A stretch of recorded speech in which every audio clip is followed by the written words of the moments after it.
राधे राधे। कैसे हैं आप लोग? ईश्वर कृपा से आप सब अच्छे होंगे। ईश्वर सब पे कृपा बनाए रखे, सबका कल्याण करे। आज मैं बताने जा रही हूँ कि एकादशी जो वैशाख मास की शुक्ल पक्ष की जो एकादशी होती है उसको एक मोहिनी एकादशी कहते हैं। और मोहिनी एकादशी कब है? 18 मई को या 19 मई को, इसके बारे में मैं आपको बताने जा रही हूँ। तो शुभ मुहूर्त क्या है यह भी मैं आपको बताऊंगी, और पूजन की सामग्री, पूजन का मुहूर्त, विधि आदि के बारे में भी बताऊंगी। जैसा कि मैं हमेशा आपको बताती हूँ कि एकादशी महीने में 2 पड़ती है, एक शुक्ल पक्ष की होती है, एक कृष्ण पक्ष की, और साल में 24 एकादशी पड़ती है। और अधिक मास होता है तो 26 एकादशी हो जाती है उस साल। जिस साल अधिक मास पड़ता है तो उस साल 26 एकादशी हो जाती है। और एकादशी दोनों जब रही जाती हैं तभी उसका पूर्ण फल प्राप्त होता है। अगर आप एक एकादशी रहेंगे तो उसका पूर्ण फल प्राप्त नहीं होगा। और 10वीं वेदी एकादशी कभी भी नहीं रही जाती है, हमेशा द्वादशी वेदी रही जाती है। तो इस बार एकादशी तिथि जो है प्रारंभ हो रही है 18 मई को सुबह 11:22 पर आरंभ हो जाएगा एकादशी का मुहूर्त। और समापन हो रही एकादशी जो तिथि है वो 19 मई को दोपहर में 1:50 पर समाप्त हो जाएगी। तो मोहिनी एकादशी का जो है वो क्योंकि उदया तिथि में है तो इसलिए अब तो ये जो 18 तारीख की जो एकादशी है ये 10वीं वेदी एकादशी है, तो इसको हम सब नहीं रहेंगे। तो जो 19 तारीख को एकादशी है वो दोपहर में 1:50 तक रहेगी। तो इसलिए उदया तिथि है और द्वादशी वेदी है, इसलिए हम 19 तारीख को ही एकादशी का व्रत रखेंगे हम सब। और अभी मैं इसका पारण का समय भी बताऊंगी। तो एकादशी यह इसमें भगवान विष्णु की पूजा अर्चना की जाती है। प्रातःकाल स्नान आदि करने के पश्चात आप भगवान विष्णु की पूजा करें और व्रत का संकल्प लें। और सनातन धर्म में हमारे एकादशी का विशेष महत्व है। और एकादशी हमारे जीवन को मोक्ष प्रदान करती है। हमारे जो मरने हम जब हमारी मृत्यु के मोक्ष प्रदान करती है हमको, और करोड़ों गुना फल होता है एकादशी का व्रत रहने से। और यह भगवान विष्णु को समर्पित है ये जो एकादशी है। और अब की जो एकादशी पड़ रही है वो रविवार को पड़ रही है, 19 तारीख रविवार को, 19 मई को रविवार को एकादशी है। तो सभी लोगों को 19 तारीख को ही एकादशी का व्रत रखना चाहिए। और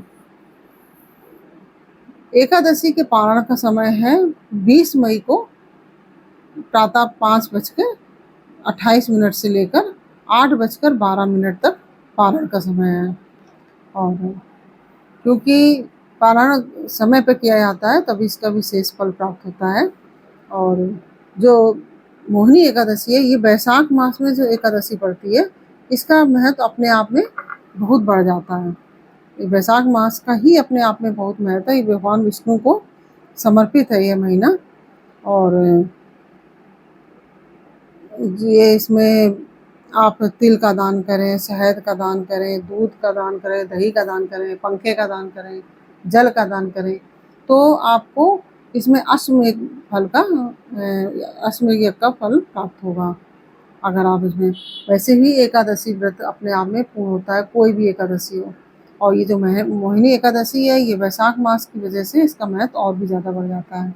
जैसे कि माघ मास के विशेष महत्व है, और वैशाख मास का, और कार्तिक मास का। तो भगवान कृष्ण कहते हैं कि वैशाख मास उनको अति प्रिय है, ये तीनों महीने उनको बहुत प्रिय हैं। तो वैशाख मास का स्नान से भी हमें बहुत फल प्राप्त होते हैं, और जो हमारी इच्छाओं की पूर्ति भी करता है। और मोहिनी एकादशी का मतलब क्या है ये भी मैं आपको बता रही हूँ। जैसे पौराणिक कथा के अनुसार वैशाख मास के शुक्ल पक्ष की जो 11वीं तिथि होती है, जो एकादशी तिथि होती है, वो श्री हरि ने संसार की रक्षा के लिए मोहिनी रूप इस दिन धारण किया था। और ये हरि श्री हरि का मतलब यानी कि विष्णु भगवान का ये एक स्त्री अवतार था। ये तो आप सभी जानते होंगे कि जब समुद्र मंथन में अमृत प्राप्त हुआ था तो भगवान विष्णु ने मोहिनी अवतार लिया था। वह वैशाख मास की शुक्ल पक्ष की एकादशी का दिन था और मान्यता है कि मोहिनी एकादशी का व्रत करने वालों को सुख सौभाग्य आदि की प्राप्ति होती है, सफलता मिलती है, समृद्धि का आशीर्वाद प्राप्त होता है। माँ लक्ष्मी की कृपा से घर में खुशहाली रहती है मोहिनी एकादशी व्रत रहने से। तो मोहिनी एकादशी व्रत अपने आप में बहुत ही अच्छा है और जैसा कि मैंने अभी आपको बताया कि वैशाख मास की वजह से इसका महत्व और भी बढ़ जाता है।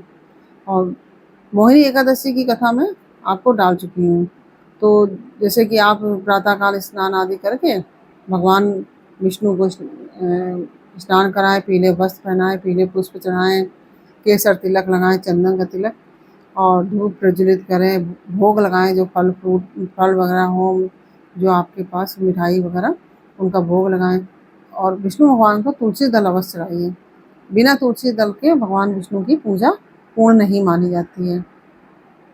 तो भगवान विष्णु का पंचामृत से स्नान कराएं और पंचामृत चढ़ाएं उनको और भगवान की आरती करें, कथा सुने और उसके पश्चात आप भगवान विष्णु का जो मंत्र है ओम नमो भगवते वासुदेवाय, इस मंत्र से भगवान विष्णु का जो जप करें और विष्णु सहस्त्र नाम का अगर आप कर सके तो पाठ भी करना चाहिए और गरीबों को दान देना चाहिए, भोजन कराएं ब्राह्मणों को, गरीब जो ज़रूरतमंद है उनको भोजन कराएं और मोहिनी एकादशी के दिन भगवान विष्णु की विधिवत पूजा करने के साथ ही दान करने का भी बहुत फल प्राप्त होता है। इससे पापों से छुटकारा प्राप्त होता है और मोक्ष की प्राप्ति होती है। इस दिन व्रत करने से हजारों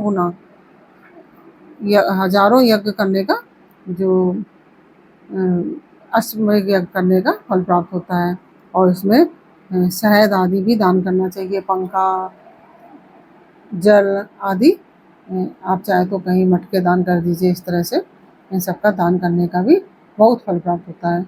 आप ये सब चीज़ें दान करेंगे तो आपको अश्वमेध यज्ञ का फल प्राप्त होगा। तो इस दिन इस तरह से आपको मैंने बताया कि ये पूजा किस तरह करें, पावन का समय भी बताया। एक बार मैं आपको दोबारा याद दिला देती हूँ पुनः कि मुहूर्त और पारण का समय। तो जो एकादशी तिथि है वह 18 मई को सुबह 11:22 पर प्रारंभ हो जाएगी और जो समापन होगा 19 मई को दोपहर में 1:50 पर।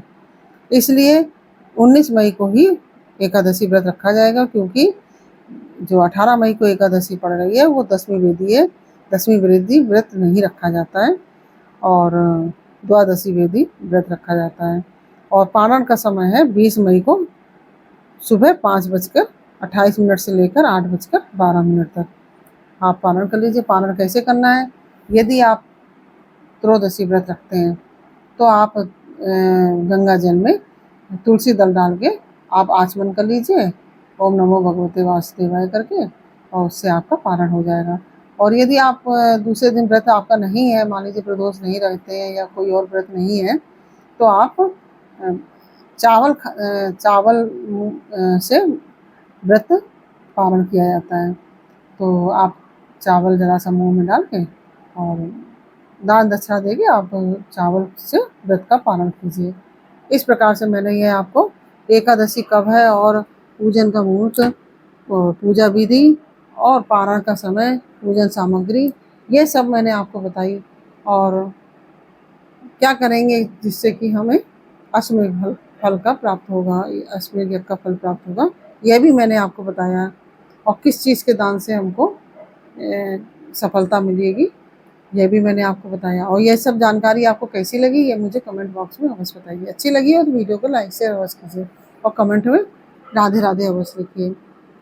और यदि आपने हमारे चैनल को सब्सक्राइब नहीं किया है तो प्लीज़ हमारे चैनल को सब्सक्राइब कर लीजिए और बेल आइकन बटन अवश्य दबा दीजिए जिससे कि हमारे आने वाले सारे वीडियोज़ आपको प्राप्त हो सकें। फिर मिलते हैं आपसे अगले वीडियो में एक नई जानकारी, एक नई कहानी के साथ। तब तक के लिए राधे राधे।